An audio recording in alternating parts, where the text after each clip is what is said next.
Bonjour à tous.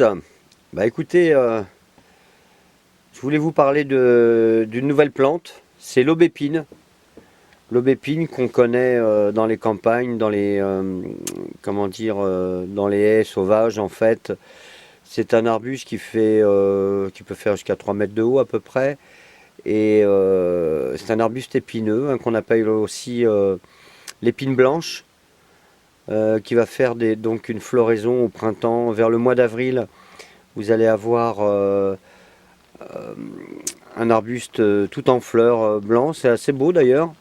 Hein, là vous avez de l'aubépine que j'ai fait sécher. Hein. Donc vous voyez les feuilles ainsi que les fleurs encore en bouton.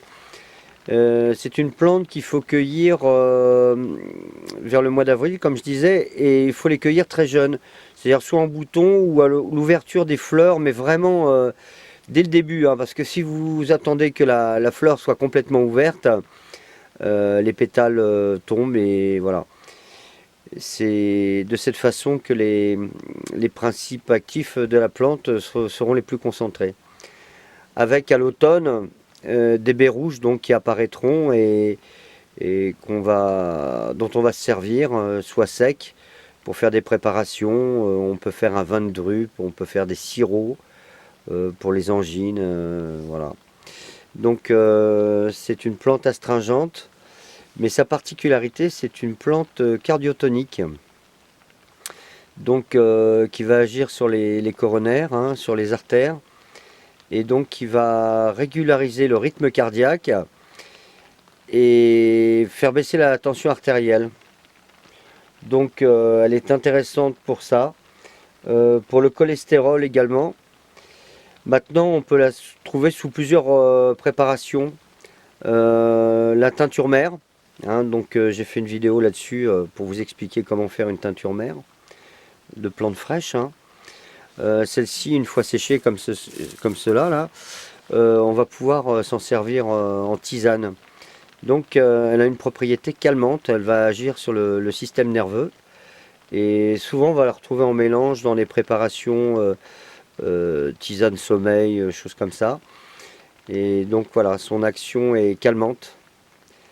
Et donc pour la tisane, c'est simple, hein, c'est une cuillère à café, une pincée, voilà, vous prenez une pincée comme ceci, voilà, vous mettez pour une tasse et vous laissez infuser, vous mettez de l'eau bouillante dessus, vous laissez infuser 5 minutes, voilà.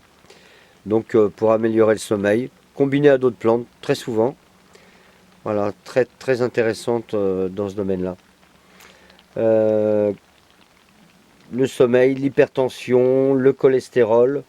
En gémothérapie, on va l'utiliser également comme cardiotonique. Donc la gémothérapie, j'en ai pas encore parlé, mais j'ai fait un cours là dernièrement où j'expliquais en fait les solvants à utiliser donc, pour faire la gémothérapie. La gémothérapie, on va se servir des gemmes en fait, des bourgeons de printemps. Et comme solvant, on va utiliser la glycérine, l'eau et l'alcool. Donc, un peu comme la teinture mère, ça va être à peu près les mêmes principes. Hein. Donc, il faut tenir en compte la teneur en eau de la plante. Et la glycérine, elle va diluer tout ce qui va être les résines, les lipides. Donc, c'est une préparation concentrée. Hein, et donc, qui peut être très intéressante pour les gens qui ont eu déjà des problèmes cardiovasculaires. Alors maintenant, si vous prenez un traitement allopathique, demandez toujours conseil à votre médecin. On ne prend pas des médicaments, même des compléments alimentaires ou des plantes en phytothérapie euh, sans avoir l'avis du médecin par rapport à sa pathologie. Hein. Donc faites bien attention à ça. Maintenant, son effet est peut-être très long en fait. Hein. Même si vous prenez régulièrement, soit en teinture mère. Donc la teinture mère pour baisser la tension, régulariser le rythme cardiaque, ça va être de 20 à 30 gouttes 3 fois par jour.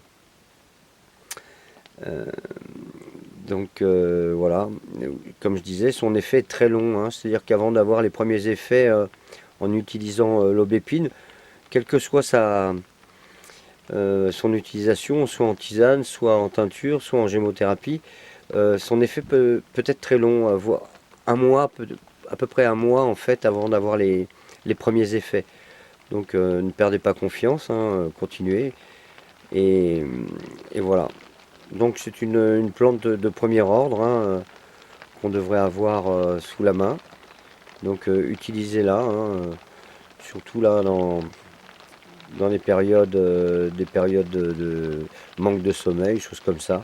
Préparez-la en mélange, c'est une plante très utile. Voilà ce que je peux rajouter.